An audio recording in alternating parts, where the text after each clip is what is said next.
बुद्ध ने कहा नहीं। और उसी दिन दोपहर को दूसरे व्यक्ति ने पूछा ईश्वर है, और बुद्ध ने कहा है। और उसी दिन सांझ को तीसरा आदमी आया और उसने पूछा क्या ईश्वर के संबंध में मुझे कुछ समझाएंगे? और बुद्ध कुछ न बोले, उन्होंने आंख बंद कर ली। वह आदमी भी आंख बंद करके बैठ रहा, थोड़ी देर बैठा रहा, फिर उठा, उसने बुद्ध के चरण छुए और कहा कि धन्यवाद, आपके उत्तर के लिए धन्यवाद। आनंद जो बुद्ध के साथ छाया की तरह रहता था, सदा 24 घंटे उनकी सेवा में तत्पर, उसने ये तीनों बातें सुनी थी, सुबह दोपहर सांझ। चकित था, उलझन में पड़ा था, सबके सामने तो कुछ पूछ नहीं सकता था। लेकिन रात जब बुद्ध और आनंद अकेले रह गए, जैसे ही बुद्ध लेटने को हुए, आनंद ने कहा कि इसके पहले कि आप सोएं मुझे निश्चिंत कर दें, नहीं तो मैं रात भर सो ना सकूंगा। आप मेरा भी तो कुछ ख्याल किया करें। जिन 3 आदमियों को आपने 3 उत्तर दिए, उनको तो एक पता नहीं है कि दूसरे को आपने क्या कहा। मुझे तीनों के उत्तर पता हैं। मेरी मुसीबत तो समझे, मैं सो ना पाऊंगा। कौन सही था, किसको आपने ठीक उत्तर दिया था, और आप किसी को गलत उत्तर क्यों देंगे, ये भी सवाल उठता है। आप और गलत क्यों बोलेंगे? बुद्ध ने कहा देख आनंद, पहली तो बात, उसमें से कोई भी उत्तर तेरे लिए दिया नहीं गया। दूसरे से जो कहा उसको सुनना उचित बात नहीं। ये तो यूं हुआ जैसे कोई दूसरे की चिट्ठियां खोल के पढ़ ले, ये बात नाजायज। आनंद ने कहा आप भी हद करते हैं। अरे मैं वहां बैठा हूं, मेरे कान है, किसी की चिट्ठी खोल के मैंने पढ़ी नहीं, मगर कान है, अब इनको तो बंद करने का भी उपाय नहीं।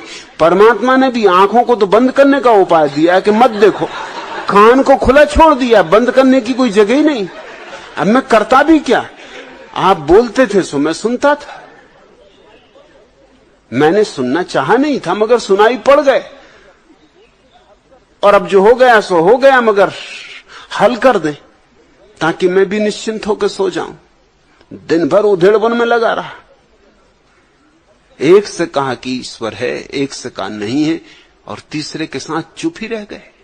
बुद्ध ने कहा सत्य सापेक्ष है। जिससे मैंने कहा ईश्वर है वह नास्तिक था, वह मानता है कि ईश्वर नहीं, जानता नहीं, सिर्फ मानता है। बकवासी है, तार्किक है। उसके तर्क जाल को गिराने के लिए मैंने कहा ईश्वर है, क्योंकि अगर मैं उससे कहता ईश्वर नहीं है तो वो अपने अहंकार को और भरपूर अनुभव करके लौटता। वो कहता मैं ही सही नहीं हूं, बुद्ध भी मेरे समर्थन में। मुझे उसकी धारणाओं को तोड़ना पड़ा, मुझे उसकी धारणाओं को खंडित करना पड़ा, मुझे कहना पड़ा ईश्वर है। वो नास्तिक था इसलिए कहना पड़ा कि ईश्वर है, और दूसरा आस्तिक था, उसने भी जाना नहीं है, वो भी उसी हालत में था जिसमें पहला, न उसने जाना न इसने जाना, लेकिन ये मानता है। मैं इसकी अननुभूत धारणा को समर्थन नहीं दे सकता हूं, तो मुझे कहना पड़ा नहीं। उसकी भी मैंने धारणा तोड़ी, इसकी भी धारणा तोड़ी। मेरा काम तो वही था, दोनों के साथ। तुझे लगा कि मैं उल्टी बातें कर रहा हूं, मैं तो एक ही काम कर रहा था, धारणा तोड़ रहा था। एक की धारणा थी ईश्वर की, वो मैंने तोड़ी। एक की धारणा थी अनीश्वर की, वो मैंने तोड़ी। मैंने तो दोनों पर अपनी हथौड़ी चलाई। अगर तू समझ सके तो मैंने अलग अलग उत्तर नहीं दिए।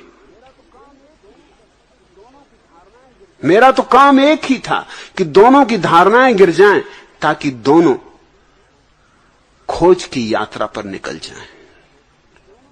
धारणाएं न गिरे तो खोज की यात्रा नहीं होती।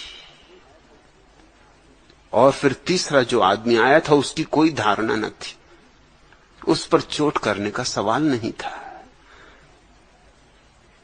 वो सच में ही जिज्ञासु था, विश्वासी नहीं था, खोजी था।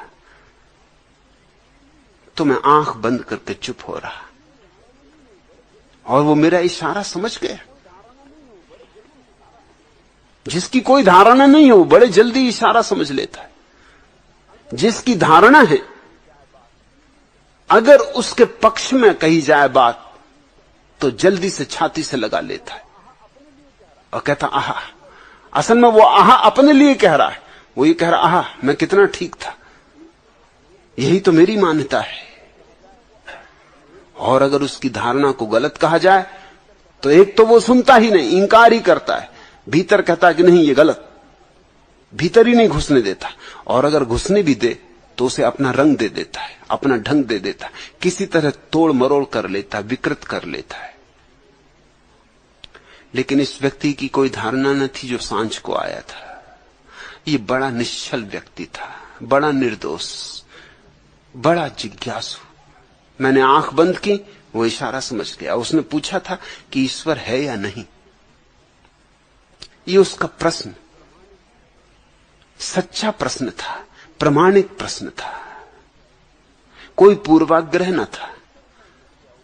तो मैंने आंख बंद कर ली, वो इशारा समझ गया, उसने भी आंख बंद कर ली। ये मेरा उत्तर था उसके लिए कि मौन हो जाओ, जान लोगे, चुप हो जाओ, जान लोगे, ध्यान में डूब जाओ, जान लोगे।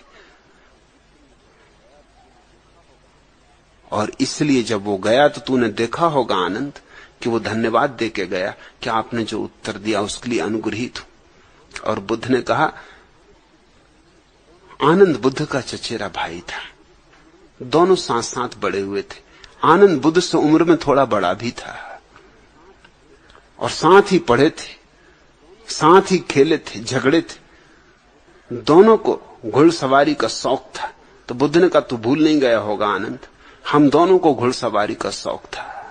और तू जानता है कि घोड़े 4 तरह के होते। एक तो वो घोड़ा होता है कि मारो तो भी टस समस नहीं होता, किसी तरह मार पीट के थोड़ा बहुत चलाओ फिर खड़ा हो जाता है, बेशर्म। दूसरा वो घोड़ा होता है कि मारो तो चलता है, न मारो तो नहीं चलता, थोड़ी शर्म होती।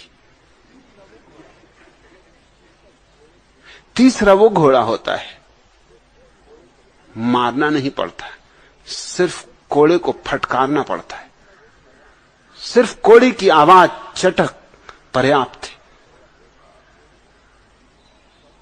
और घोड़ा चलता है।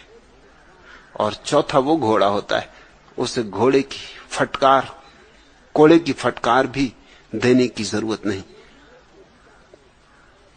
उसे कोड़े की छाया भी काफी होती। कोड़ा मौजूद है ये भी काफी होता है, छाया भी काफी होती। और ऐसे ही 4 तरह के आदमी होते, और उन चारों के लिए मुझे अलग अलग ढंग से आयोजन करना होता, अलग अलग ढंग से उपाय करना होता है।